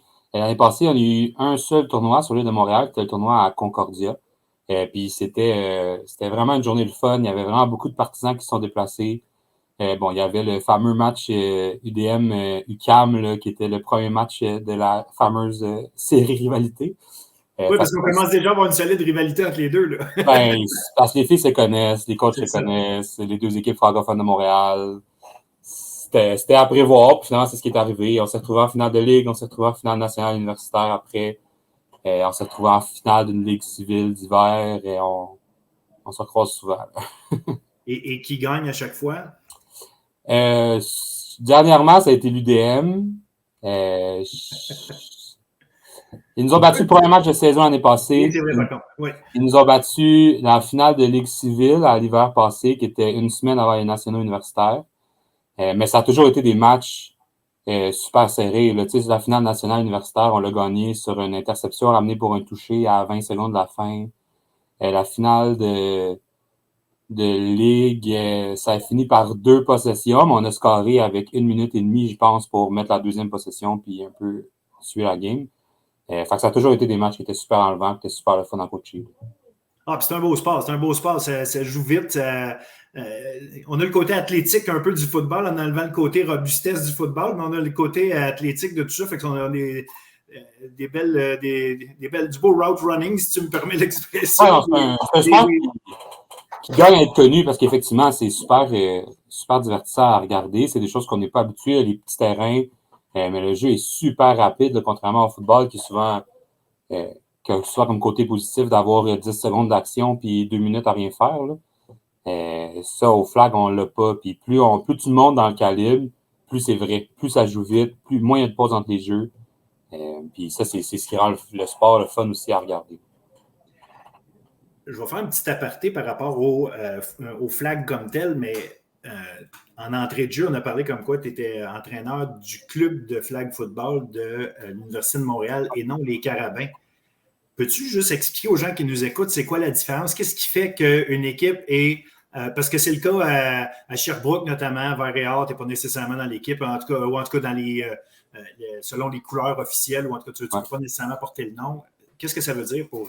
Mais ce qui arrive en ce moment, c'est que dans un sport universitaire, la manière que c'est fait, tu as deux un peu catégories. Tu as les sports d'excellence qui sont reconnus comme les Carabins, Rouge et Or, Vert et Or, qui eux autres sont complètement soutenus par l'université. Puis tu as d'autres qui sont des clubs étudiants qui veulent pratiquer un sport, ça peut être des clubs de débat aussi, là, ça peut être n'importe quel genre de compétition ou d'activité entre étudiants, qui sont gérés complètement par les étudiants. On comprend que l'université ne peut pas supporter 100% des activités étudiantes. Il ne pourra pas juste complètement subventionner toutes les équipes.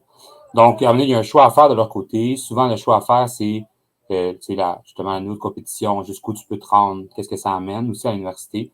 Puis en ce moment, le RSEQ est dans un système de refonte de son sport universitaire, dans qui va être classé. Exact. Puis je pense que c'est ça aussi qui nous met un peu sur attente en ce moment. De ce qu'on entend beaucoup des universités, c'est qu'une fois que ce travail-là va être terminé du côté du RSEQ, puis ce travail qui est quand même de longue haleine, de tout retravailler ça, alors ça va être plus facile de reclasser des sports en fonction des catégories établies par le RSEQ. Contrairement à là, chaque université qui essaie de classer à l'interne chacun de ses clubs. Fait que pour l'instant, c'est ça, je pense, qui nous ralentit dans notre projet. Mais une fois que ce travail-là va être fait, je pense que ça va nous permettre de rentrer un peu plus officiellement dans chacune de nos universités. Puis on sait aussi qu'au niveau national, ça se parle au niveau Youth Sports de rajouter un sport féminin. Donc le flag, il rentre déjà dans la compétition parce qu'on a déjà eu le championnat national universitaire en mai. On a eu des universités de 4 provinces, je ne me trompe pas.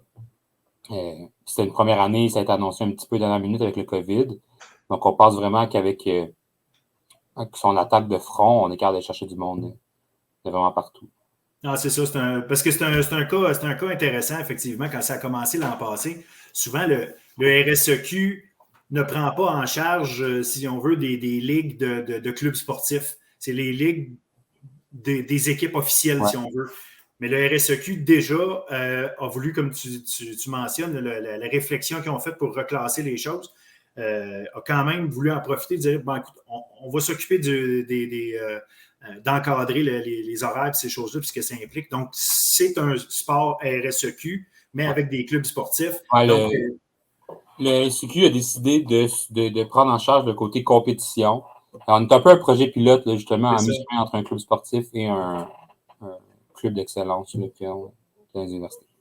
Ben, ça prouve que vous avez monté quand même un projet qui était solide et qu'il y avait une fondation qui était intéressante plus que simplement avoir une couple d'universités qui cherchent quoi faire une fin de semaine puis aller sur des terrains puis se rencontrer là. Mais il y avait vraiment une structure. Tu es arrivé, toi et ton groupe de représentants, je vais les appeler comme ça parce qu'il y en a quand même plusieurs, comme tu dis, dans plusieurs universités. Ah. Mais tout ce travail-là qui a été fait, c'était un travail de fond avec une structure qui était vraiment bien établie pour arriver avec un calendrier de compétition solide. Fait que chapeau là-dessus. Puis, bon, malheureusement, c'est pas nécessairement tout le temps disponible pour voir ce qui se passe au niveau des matchs, que ce soit web diffusion ou quoi. Est-ce que cette année, on va avoir des matchs web diffusés? Comment ça va? Est-ce qu'on va avoir accès à ça ou il faut aller sur place? À ce que je sache, on n'a pas de web studio encore. Je sais qu'on en parlait pour peut-être le dernier tournoi avec les finales. Mm-hmm. Maintenant, c'est pris en charge par le RSEQ. Là, donc, le comité qu'on a fait est séparé.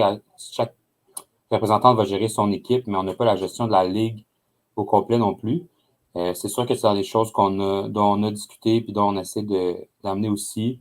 Il y a aussi, j'ai parlé avec le coach de l'UQAM, il y a une proposition qui n'a pas passé, mais qu'on va peut-être ramener l'année prochaine, de faire une partie qui est à l'extérieur des tournois en levée de rideau un vendredi soir à Montréal, puis essayer d'en faire un événement, juste pour rajouter à la rivalité. Mais c'est ça. Fait que ça non plus, c'est pas passé, ça n'a pas été poussé très loin, mais c'est des choses. C'est une première année. On a ramené des points plus de fond à régler pour la deuxième année. Je pense que la première année a super bien été quand même. Puis après ça aide vraiment à qu'est-ce qu'on peut faire côté pub pour la visibilité, pour ramener plus de monde. Je pense que ça va s'en venir tranquillement là, avec le développement de ce projet-là. Excellent. Si on revient un peu sur l'année passée, oui, l'UQAM puis l'Université de Montréal se retrouvent au sommet régulièrement, mais vous n'avez quand même pas fini premier. C'est l'UQTR puis Concordia qui ont eu les 2 premières places. En fait, Concordia première puis l'UQTR deuxième. Vous étiez 3 et 4, UQAM et Montréal. Ça reste qu'il y a de la. Ça montre que oui, les 2 équipes de Montréal francophones sont solides, mais il y a du bon jeu partout dans la province aussi. Là. Oui, mais c'est ça qui fait que la Ligue est le fun aussi. C'est que justement, c'est pas une domination unilatérale. Dans le sens, oui, je pense qu'on a su gagner au bon moment, mais pendant la saison, j'ai perdu contre des équipes qui sont en bas de classement parce qu'ils ont bien joué, puis nous autres, on ne s'est pas présenté, ou des fois qu'on a perdu une game contre Laval où ils le méritaient parce qu'ils ont joué la game de leur saison. Puis nous autres, on n'était pas de niveau ce jour-là. Fait que c'est ça aussi qui fait que cette ligue-là est super le fun. C'est qu'à chaque jour, il faut que tu te présentes, puis qu'à chaque match, il faut que tu te présentes parce que peu importe c'est qui l'équipe. L'année passée, il y a l'UQO, l'Université du Québec en Outaouais, qui tirait un peu plus de la patte, qui a un peu plus de misère, mais sinon, les 6 autres universités, si tu ne jouais pas bien, tu perdais le match. Parce que les 6 équipes représentaient des équipes qui étaient compétitives et avec du talent. Puis, tu parles de l'Université du Québec en Outaouais, mais en même temps, eux, ils ont un bassin intéressant. Là. Je sais que l'équipe, les Griffons de l'Outaouais au niveau collégial, qui ont une solide saison l'année passée. Fait que j'imagine que ça aide aussi en sachant qu'il y a peut-être une relève qui est proche, là, puis qui va pouvoir aller avec cette université-là. Évidemment, les filles ont toujours le choix de continuer là ou non, mais ça reste que géographiquement, il y a quand même un. Tu sais, c'est pas une région pauvre, là. Non, il y a un beau bassin, puis c'est un peu ce que j'ai dit au responsable des sports de l'université. Quand on s'est parlé, il m'a appelé quand on partait le projet. Il m'a demandé qu'est-ce que j'en pensais. Il m'a expliqué sa situation. Puis moi, ce que je lui ai dit, c'est que le flag football en Outaouais est super fort depuis 3 ans. Le cégep, le secondaire, depuis un petit peu plus longtemps, ils sont établis comme des bonnes équipes. Le cégep, depuis 2 ans, est une force au collégial, qui était bon quelques années avant. Donc, même si le sport est en santé plus jeune en ce moment, ces athlètes-là ne sont pas nécessairement tous rendus à l'université encore. Fait que juste que le sport est plus jeune dans cette région-là.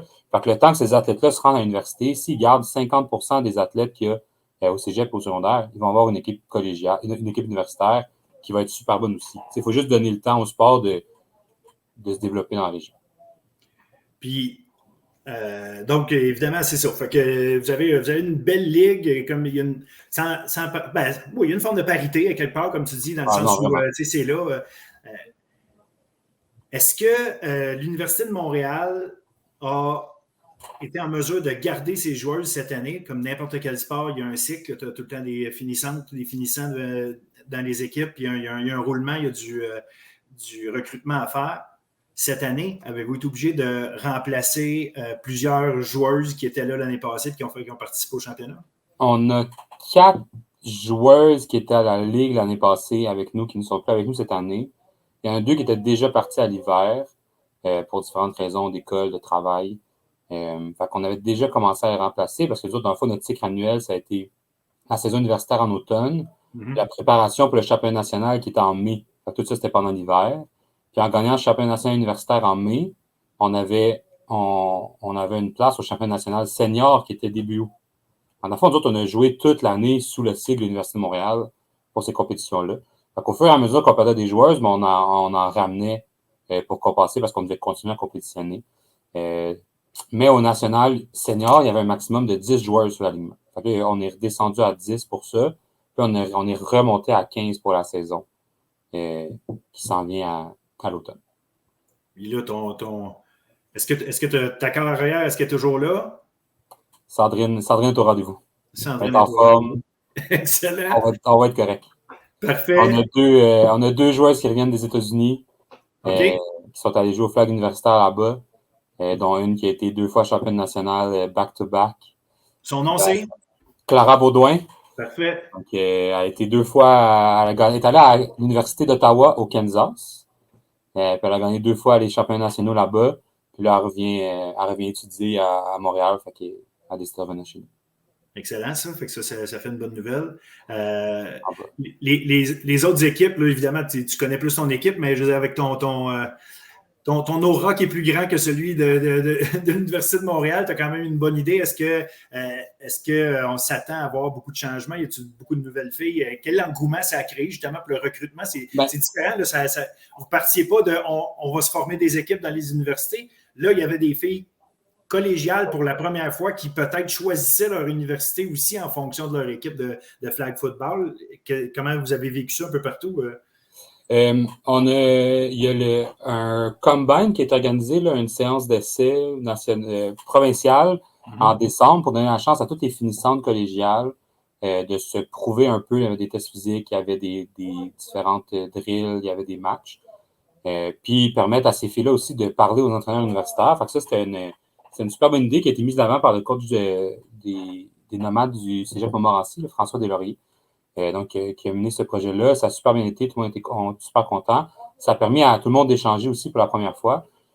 Puis je pense que tout le monde est sorti gagnant de ce cycle-là. Là. Je vois les équipes là, qui commencent à annoncer tranquillement leurs joueuses ou ce que tu vois sur les réseaux sociaux, tu vois, qui pratiquent. Je pense que Sherbrooke a l'air d'annoncer une équipe qui va être meilleure que l'année passée, juste avec les noms rapidement que je vois. Ne serait-ce qu'un an d'expérience, ça va faire la différence aussi. l'UQAM a ajouté des bonnes athlètes dans leur alignement. Concordia, qui l'a échappé en demi-finale l'année passée, reste avec un line-up qui était très fort l'année passée, puis on a vu quelques bons ajouts aussi. Les autres équipes, j'ai un petit peu moins de nouvelles. On va le voir en fin de semaine au premier tournoi. Mais je pense que juste le fait d'avoir une année derrière la cravate, tout le monde, de l'expérience, les coachs vont être plus habitués de faire du 5 contre 5, les joueuses aussi. Donc, je pense que ça va être une année qui va être encore plus compétitive que l'année dernière. Parce que ça qui est intéressant, vous faites du 5 contre 5, ce qui est un peu le modèle au niveau national, je pense international, on est dans le 5 contre 5, alors que le 7 contre 7, c'est ce qu'on est habitué de voir là, dans nos écoles secondaires, puis ceux qui font ceux qui voient les équipes de flag football. Donc, qu'est-ce que ça change le plus là, quand on débat plus de joueurs ou moins de joueurs sur le terrain? Là, c'est la réponse plate, là, mais dans la façon dont le jeu se fait, dans les types de joueurs qu'on peut qu'il y a, c'est quoi la plus grosse différence que ça impacte d'être 5 contre 5 versus le 7? Je trouve que la plus grosse différence, ça va être le souci du détail. En 7 contre 7, souvent, si tu cours vite avec la grandeur du terrain, tu vas trouver un moyen de t'en sortir. En 5 contre 5, il faut vraiment être plus technicien. Il faut être plus précis dans ce qu'on fait parce que le terrain est super petit. Là, on parle d'un terrain canadien en 7 contre 7, là, donc 65 verges de large. En 5 contre 5, on a un terrain de 25 verges de large. Puis sur la longueur, on parle d'un terrain de 70 verges au lieu de 150. Donc, c'est moins que la moitié là aussi. Donc, c'est vraiment, vraiment plus petit. Au flag, tu passes de 14 à 10. Fait que tu réduis à presque un peu moins de 20% du terrain, mais tu gardes quand même une grosse partie des joueurs. Fait que c'est beaucoup ça. C'est travailler les technicalités, travailler les tracés, travailler les couvertures de manière vraiment différente qu'en 7 contre 7. Puis ça, je trouve que c'est ce qui rend le sport aussi le fun. Il y a personne qui, je ne vais pas dire que ça sert à rien, mais ça arrive souvent là, quand tu joues à 7 contre 7 sur des grands terrains, que tes demi de coin larges, là, ils n'ont pas beaucoup d'action pendant le match. Là. Sauf quand tu joues contre les quelques équipes qui ont un bras pour se rendre là. Tandis qu'en 5 contre 5, tout le monde est capable de lancer n'importe où. Tout le monde est capable d'attaquer toutes les zones du terrain. Fait que ça fait que tu es obligé de tout défendre le terrain aussi. Il y a eu le championnat canadien de flag, les équipes qui n'est pas scolaire, là, mais qui est civil, les équipes du Québec au niveau féminin, je pense qu'on a tout gagné ou pas loin. On a gagné, c'était une finale québécoise en U20, donc oui, on a gagné on a remporté le U18 et on a perdu en finale U16 féminin, donc on n'a pas tout raflé les médailles, mais c'est vraiment les Nouvelle-Écosse sont en train de retravailler leur programme parce qu'avant, c'était une équipe qu'on affrontait et qui n'était jamais vraiment un problème. Puis là, même plus haut, ils ont donné plus de fil à retordre dans nos équipes, mais à U16, je pense qu'ils retravaillent le programme de la base et ils veulent monter leurs athlètes. Là. Il va falloir les prendre au sérieux pour les prochaines années. Mais ça montre quand même qu'il y a énormément de talent dans le flag football à tous les niveaux, puis du bon coaching aussi, parce que ça veut dire des bonnes préparations, parce que des bonnes athlètes, c'est sûr qu'il y en a dans toutes les provinces, mais à un moment donné, ça aussi, c'est là. Est-ce qu'on peut s'attendre éventuellement à avoir une D2 ben, je ne dis pas dans le sens que c'est D1, là, comme tu disais, on parlait tantôt que les classifications ne sont pas encore nécessairement claires par rapport à tout ça. Est-ce que, on parlait de nouvelles universités, mais est-ce que ça se peut que les mêmes universités viennent à avoir 2 équipes à un moment donné, étant donné la quantité de bonnes joueuses un peu partout? J'ai fait la demande cette année à l'Université de Montréal. L'année passée, on avait eu 93 athlètes qui s'étaient présentés pour nos sélections. Puis cette année, avec l'entre-saison, le recrutement, tout ça, tous les contacts que j'avais qui me parlaient qu'ils venaient à l'université, des filles qui graduaient du cégep ou des filles qui faisaient des retours aux études pour le flag, si j'avais une deuxième équipe, elle n'était pas mauvaise, là. Puis, tu sais, cette année aux sélections, on était près de 40 filles. Je pense que le mot s'est passé aussi là, qu'on avait une bonne équipe, qu'il y a beaucoup de filles qui revenaient. Mais on a quand même eu 40 filles qui sont présentées aux sélections. Puis je pense que la moyenne de talent était plus élevée cette année que l'année passée. Là. J'avais beaucoup de talent aux sélections. Au bout du compte, on finit par, tu peux s'en mettre 5 sur le terrain, fait que peu importe combien t'en as de talentueuses, il faut t'en fais jouer 5. Là. Mais on a fait la demande pour avoir 2 équipes. On aurait vraiment voulu avoir une deuxième équipe pour permettre à plus de filles de jouer. On s'est fait dire non. Je ne sais pas si éventuellement, quand ça va être classé officiellement, il va y avoir une possibilité là-dessus. On regarde, nous autres, la possibilité de le faire dans des ligues civiles à partir de cet hiver pour permettre à plus de jeunes de continuer à jouer. Excellent. Bien, là, vous commencez votre saison au PEPS en fin de semaine. Il y a évidemment l'UQAM que vous allez surveiller de près, si on peut le dire comme ça. C'est qui, à part l'UQAM, là, qui est votre rival naturel, ne serait-ce que, comme tu dis, vous connaissez les coachs et les joueurs ont joué ensemble et contre depuis longtemps. Est-ce que c'est encore Concordia? Est-ce que c'est encore l'UQTR? Es-tu capable de déjà avoir une idée là, de qui va être les grosses équipes? Bien, Concordia, c'est sûr qu'ils vont être une bonne équipe. Là. Ils ont Sarah Parker qui lance. Qui est à ma carrière au senior d'ailleurs cet été depuis quelques années, qui a été la carrière en lice pour l'équipe nationale aussi les dernières années. Puis elle est entourée, pas toute seule à son équipe, elle a plein d'autres bonnes athlètes avec elle. Mais ça, c'est toujours une équipe qui va être bonne. UQTR, ils ont eu la malchance de perdre la carrière qui s'en venait chez eux cet hiver, blessure au genou. Donc, aux dernières nouvelles, elle ne devrait pas être là. Je pense que ça les affecte pas mal, mais on ne parle pas beaucoup de ça avec les coachs. Là, on va avoir la surprise probablement en fin de semaine, voir qui va se présenter. Mais tu sais, je pense que la rivalité est avec les autres équipes quand tu vas les affronter. Tu sais, si on arrive contre Sherbrooke et le match est serré, ben le deuxième match, on sait que ça va être un match intense. Fait que souvent, le premier tournoi, c'est là qu'on se redécouvre. Surtout là, on est en début de la deuxième année. Fait que c'est fou les changements que toutes les équipes ont fait d'une année à l'autre. Tu sais, tout le monde arrive avec de l'expérience, tout le monde arrive avec un bagage différent. Moi, je pense vraiment que tout le monde va être une coche de plus que l'année passée. Je pense que tous les matchs vont être sérieux et intéressants. Bon, ben excellent. Écoute, j'invite tout le monde à prendre le temps d'aller voir sur le site du RSEQ, évidemment, au podcast, puis on va en parler, puis on va dire quand sont les événements. Fait que je le répète, dimanche le 18 septembre, premier tournoi au PEPS de l'Université Laval. Chaque équipe joue 4 matchs. Je pense que c'est ça, 3 ou 4 matchs. 3 ou 4, oui. C'est 3 ou 4, dépendamment des équipes. On n'aura pas la chance de voir un UQAM Montréal au PEPS. Non. Mais on va avoir un Montréal-Laval, ce qui est toujours par défaut quelque chose à voir. Donc, j'invite tout le monde à aller jeter un œil là-dessus. Ça vaut vraiment la peine. C'est un beau sport en expansion. Puis, franchement, on s'ennuie jamais dans un événement de flag football. Fait que je te remercie beaucoup, Alexandre. Je te remercie pour le temps que tu as pris avec nous, puis évidemment d'avoir mis ça sur pied. Je trouve que c'est un beau produit que les gens peuvent aller, dont les gens peuvent aller profiter, puis évidemment qui permet à un paquet de filles de bonnes athlètes de pouvoir poursuivre leur carrière. Mais merci à toi, merci pour l'invitation, merci pour tout ce que tu fais aussi. Là, il y a beaucoup de gens qui m'en parlent, que c'est le fun d'avoir quelqu'un qui promouvoit le sport étudiant comme ça. Donc, je te lève mon chapeau, moi aussi, pour tout ce que tu fais. Ah ben merci, c'est apprécié. Fait on va continuer de faire le mieux qu'on peut. Puis, comme on le dit cette année, ben, en plus d'écrire, on fait un podcast. Fait qu'il y a plein d'autres façons de promouvoir tout ça. Excellent. Merci, Alex. Salut. Et voilà, c'est donc ce qui met fin à un autre des très grands moments de balado-diffusion au Québec. On vient de finir une entrevue avec Alexandre Desjardins. Alors, je termine évidemment en réitérant pour la Xème fois le début de la saison qui va se passer au PEPS, le premier tournoi cette année au PEPS dimanche de l'Université Laval.